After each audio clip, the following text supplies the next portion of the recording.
Познатата естрадна уметничка Марија Димкова од Штип синоќа во мултимедијалниот центар при економскиот факултет во Штип одржа промотивен концерт на кој ги испеа песните од незиното CD со песни од Егејска Македонија, снимени во далечната 1992 година. На концертот пред преполната сала покрај Димкова, која со својот опоен глас ги плени присутните, настапи има и незините гости, музичари од Егејска Македонија, ансамблот Тоска од Штип и Добрила Грашевска, вокалот на Чалгија Саунд Систем. Ова е прв ваков настап на Марија Димкова. Ова се случи.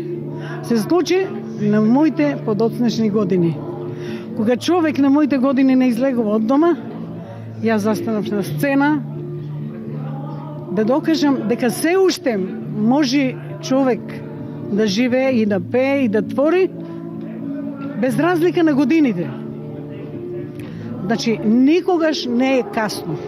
Ако човек има желба, било зашто, и ако може, нека искористи сета можност, нека не остава во анонимност, ни песна, ни приказка.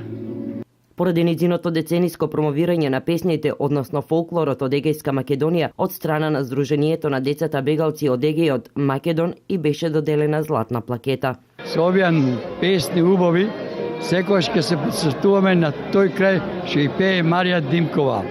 Од името на Сојузот на децата бегалци на македонците од Егејска Македонија Македон и Сдруженијето на сетинци, попадинци, кршораци од Лерин во Македонија, го доделуваме оваа златна плакета да се сеќават не само неговите деца, него внуци и превнуци да сеќават дека едина Марија Воденска која пее за својот роден крај и за нас сите македонци од Егејскиот дел на Македонија што сме портерени.